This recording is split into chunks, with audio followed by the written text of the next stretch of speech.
Hello दोस्त, welcome back to MCQ series of fundamental. क्या आप भी शुरुआत से ही नर्सिंग स्टाफ एम से करना चाहते हैं या फिर एमएससी नर्सिंग एम से करना चाहते हैं और आपको एमसीक्यू चाहिए? तो ये वीडियो आपके लिए रामबाण साबित होगा, ये सीरीज आपके लिए रामबाण साबित होगा। एंड देखिए, आप अगर आप एमएससी नर्सिंग की प्रिपरेशन करना चाहते हैं तो आप टारगेट या फिर पीआर यादव या फिर एनक्लेक्स और अपने सिलेबस को कवर करना होगा और उससे एमसीक्यू निकालना होगा। तो इस जर्नी को आसान बनाने के लिए मैं आपके साथ हूँ और बहुत अच्छे एमसीक्यू निकाल के लाई हूँ। तो चलिए वीडियो को स्टार्ट करते हैं बिना आपके टाइम को बर्बाद किए।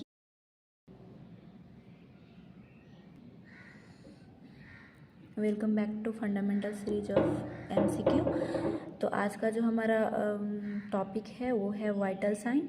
एंड वाइटल साइन मैं पहले बता रही हूँ, बहुत इंपॉर्टेंट टॉपिक है। तो आपको इसके लिए 3 से 4 वीडियो में मैं कवर करूँगी ताकि एक ही वीडियो लंबा ना हो। तो आप हर एक क्वेश्चन को ज़रूर देखिएगा एंड हर एक क्वेश्चन बहुत ज़्यादा इंपॉर्टेंट है और आपको समझ में भी आएगा। एंड लास्ट में क्लिनिकल केस बेस्ड क्वेश्चन भी आपको मैं बताती हूँ, तो लास्ट तक वीडियो ज़रूर देखिए। एंड फर्स्ट क्वेश्चन स्टार्ट करते हैं कि विच of the following is not a heat loss mechanism from the body. तो फर्स्ट जो ऑप्शन है कंडक्शन, बी है कन्वेक्शन एंड सी है इवापोरेशन एंड डी है डिफ्यूजन। तो देखिए बोल रहा है कि कौन सा मैकेनिज्म जो है वो हीट लॉस का नहीं है। तो अगर आप हीट लॉस मैकेनिज्म पढ़े होंगे तो उसमें डिफ्यूजन कभी नहीं देखोगे, क्योंकि डिफ्यूजन जो है यह एक हाई कंसंट्रेशन से लो कंसंट्रेशन में सबस्टांस की जाने की प्रोसेस है। तो ये हीट लॉस के मैकेनिज्म तो नहीं हो सकता है। एंड अगर कंडक्शन के बात किया जाए तो heat loss occur when two bodies come to direct contact. इसमें होता है कि टू बॉडी को डायरेक्ट कांटेक्ट मिला के हीट को लॉस करवाया जाता है। और अगर इवापोरेशन को देखा जाए तो वाटर लॉस होता है और वेपर में कन्वर्ट होता है, तो भी ये भी हीट लॉस की मैकेनिज्म है।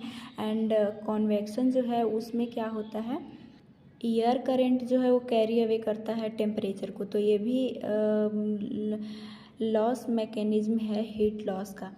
तो सेकेंड क्वेश्चन है हमारा कि before taking temperature thermometer need to be clean from.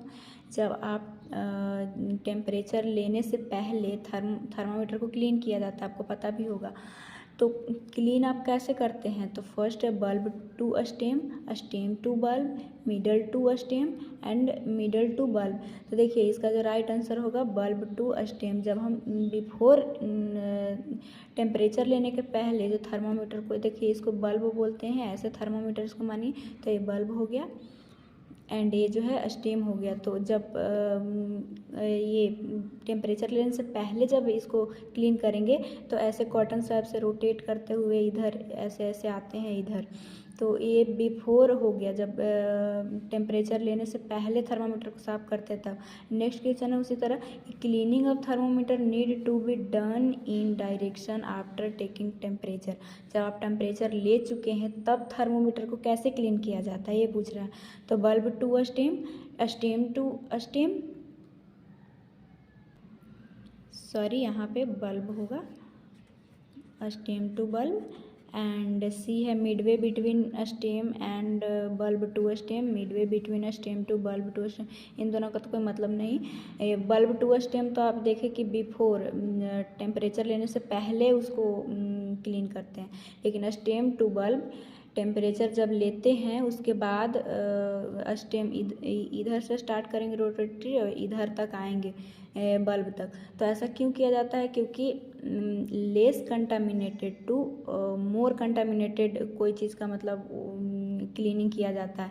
तो इधर से अगर टेम्परेचर लिए हैं तो इधर ज़्यादा कंटामिनेटेड है लेकिन इधर कम है, तो इसीलिए स्टेम टू बल्ब आएंगे।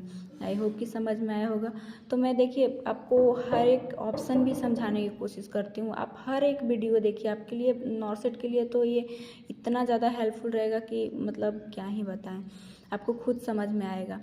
एंड नेक्स्ट क्वेश्चन है the nurse in charge measures a patient temperature 102 degree Fahrenheit. What is the equivalent centigrade temperature बोल रहा है कि जो नर्स है वो मेजर की पेशेंट का टेम्परेचर तो 102 डिग्री फ़ारेनहाइट था, तो उस सेंटीग्रेड यानी सेल्सियस में कितना होगा टेम्परेचर। अरे देखिए एम्स रायपुर नर्सिंग ऑफिसर 2017 में पूछा गया था, तो हर एक क्वेश्चन इम्पॉर्टेंट है।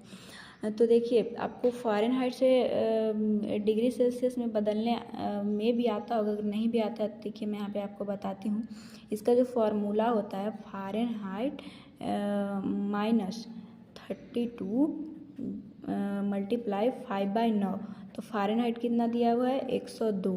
102 में से 32 को घटाएंगे एंड फिर इसको मल्टीप्लाई करेंगे 5/9 से, तो ये आएगा 70। तो 70 गुने 5/9 करेंगे तो इसको कट कुट के आएगा 38.9 डिग्री फ़ारेनहाइट। तो 38.9 डिग्री सॉरी सेल्सियस कहाँ है, तो ये सी में है। तो ये आप समझ चुके, ये फार्मूला आप याद रखिएगा तो आपसे ये बन जाएगा, और ये एम्स रायपुर में पूछा भी है। एंड नेक्स्ट क्वेश्चन है the type of fever in which the temperature fluctuate का मतलब होता है उतार चढ़ाव, ऊपर नीचे होना, most then 2 degree Celsius, all above normal during the 24 hour. 24 hour में उसका मतलब अक्सर जो है फ्लैक्चुएट करते रहता है 2 डिग्री सेल्सियस। तो बोलता है कि कौन सा फीवर में होता है, फीवर का आप टाइप पढ़े होंगे तो आपको पता होना चाहिए। तो ये फर्स्ट ऑप्शन है intermittent fever, remittent fever, recurrent fever, relapsing fever. तो ये होता है रेमिनेंट फीवर में 2 डिग्री जो है फ्लैक्चुएट करते रहता है, नॉर्मल कंडीशन में नहीं आ पाता है। नेक्स्ट जो हमारा क्वेश्चन बोलता है what is the normal oral temperature of an adult में नॉर्मल ओरल टेम्परेचर क्या है। तो आपको ये तो एकदम से याद ही होगा। फर्स्ट है 90 degree Fahrenheit, 98.6 degree Fahrenheit, 91.5 degree Fahrenheit, 90 degree Fahrenheit. तो ओरल जो टेम्परेचर होता है जो कि जिसको सबसे अप्रोप्रिएट माना जाता है वो है 98 डिग्री फ़ारेनहाइट। और देखिए अगर एक्जिला को लिया जाए तो ओरल सबसे अप्रोप्रिएट है, अगर एक्जिला से लेते हैं तो 1 डिग्री फ़ारेनहाइट लेस होता है एक्जिला का, एंड वही रेक्टल से लिया जाए तो उसका 1 डिग्री मोर होता है ओरल से। तो ये आप याद रखिएगा। एंड जो नेक्स्ट क्वेश्चन है which of the following method is the most appropriate to measure temperature in a patient who underwent oral surgery. बोल रहा है कि कौन सा मेथड जो है अप्रोप्रिएट होगा अगर किसी पेशेंट को ओरल सर्जरी हुआ है तो टेम्परेचर लेने के लिए। तो ऐसे तो हम देखते हैं कि ओरल टेम्परेचर लेना सबसे ज़्यादा अप्रोप्रिएट होता है, लेकिन उसका सर्जरी हुआ है, वुंड हुआ है, तो वहाँ से तो नहीं ले सकते हैं। तो कौन सा अप्रोप्रिएट होगा, तो फर्स्ट ए है रेक्टल, बी है एक्जिला, सी है ओरल, ए है सेंट्रल लाइन। तो ये तो ऐसे ही है, ओरल तो हम ले नहीं सकते क्योंकि सर्जरी हुआ है, और एक्जिला लेंगे तो सोचेंगे आप कि रेक्टल क्यों नहीं लिए, एक्जिला क्यों लिए। तो देखिए ये जो है वो थोड़ा सा डिसकम्फर्टेबल होता है और इसमें इन्फेक्शन की भी चांसेस ज़्यादा होती है, लेकिन एक्जिला जो है मोर विजुअल एंड कंफर्टेबल होता है, इसलिए एक्जिला लेंगे। एंड नेक्स्ट क्वेश्चन है what is the difference in temperature between oral cavity and rectum in a patient at same time. ये पहले भी मैं आपको पता है बोला कि क्या डिफरेंस है जब ओरल कैविटी से लेंगे एंड रेक्टल कैविटी से लेंगे, तो इसमें कौन सा टेम्परेचर में कितना डिफरेंट आएगा। एक ही टाइम में लेंगे फिर भी डिफरेंस आ जाता है। तो 1 डिग्री फ़ारेनहाइट ओरल से ज़्यादा होता है रेक्टम में, तो 1 डिग्री का फ़ारेनहाइट का जो है वो डिफरेंस आएगा। नेक्स्ट क्वेश्चन है if highest temperature is recorded in the morning and lowest temperature in the evening this kind of fever is known as. तो ये है बोल रहा है कि जो हाईएस्ट टेम्परेचर है वो रिकॉर्ड होगा मॉर्निंग के टाइम में और लोएस्ट होगा इवनिंग के टाइम में। तो ये टाइप ऑफ फीवर में अगर आप पढ़े होंगे तो आपको पता होगा। ए ऑप्शन बोल रहा है इन्वर्स फीवर, बी है लाइसिस, सी है क्राइसिस, रेमिटेंट फीवर। तो देखिए इन्वर्स फीवर में ऐसा होता है कि मॉर्निंग का ज़्यादा रहता है और इवनिंग का कम होता है, इसीलिए इसको इन्वर्स भी बोलते हैं कि उल्टा हो जाता है। एंड लाइसिस में तो जिगजग मैनर में ये मतलब ऐसे ऐसे बढ़ते घटते रहता है लाइसिस में। एंड क्राइसिस में भी मतलब ये इसका आंसर नहीं होगा। रेमिटेंट फीवर में तो ये जो है वो 24 आवर फ्लैक्चुएट करते रहेगा, ऊपर नीचे होते रहेगा, लेकिन कभी भी नॉर्मल में नहीं आएगा। तो इसका राइट आंसर है इन्वर्स फीवर। लास्ट जो हमारा आज का MCQ है वो है rectal temperature need to be inserted up to rectal thermometer need to be inserted up to. जब रेक्टल थर्मामीटर को इंसर्ट करते हैं रेक्टम में तो कितना करना चाहिए, कितना centimetre?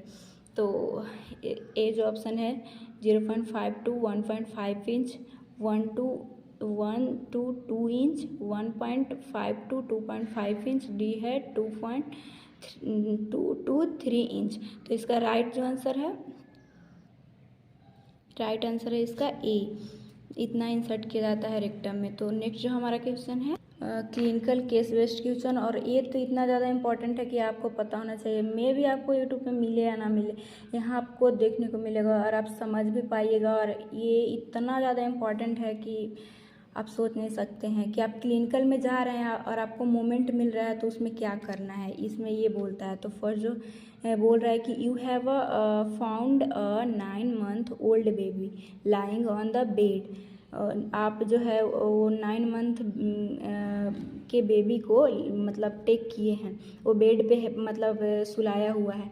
And is the unresponsive, वो अनरिस्पॉन्सिव है, कोई रिस्पॉन्स नहीं कर रहा है।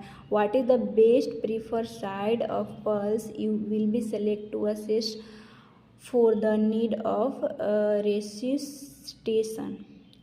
तो ये बोल रहा है कि मतलब 9 month का ओल्ड जो बेबी है वो बेड पे है और वो अनरिस्पॉन्सिव है। आपके लिए कौन सा बेस्ट साइट है, आप कहाँ से पल्स लीजिएगा उसके लिए? तो ये जो ऑप्शन है टेम्पोरल, बी है कैरोटिड, सी है फ्यूमोरल, डी है ब्रैंकियल।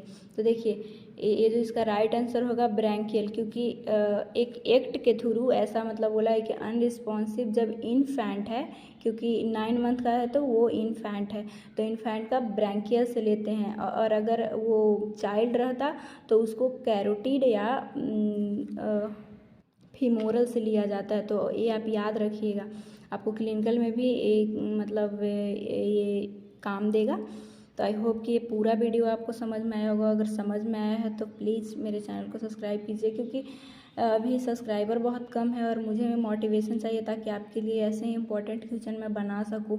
और आप खुद देख रहे होंगे कितना ज़्यादा इंपॉर्टेंट है, बिल्कुल टारगेट पैटर्न पे है ये सब क्वेश्चन एंड इनक्लिक्स ये सब आप पढ़िएगा। अगर आप खुद पढ़ के देखिएगा और इसको पढ़िएगा तो आपको समझ में आएगा कि हाँ उसी पैटर्न पे। और इसके लिए मैं क्वेश्चन निकालती हूँ और आप सबके लिए लिखती हूँ। तो आप चैनल को सब्सक्राइब कीजिए, इसको शेयर कीजिए ताकि ज़्यादा से ज़्यादा लोग देख सके। एंड थैंक्स फॉर वाचिंग, और मिलेंगे पार्ट 2 में वाइटल साइन का, क्योंकि हर एक वीडियो आप वाइटल साइन का देखिए, वाइटल साइन बहुत ज़्यादा इम्पॉर्टेंट है। Thanks for watching.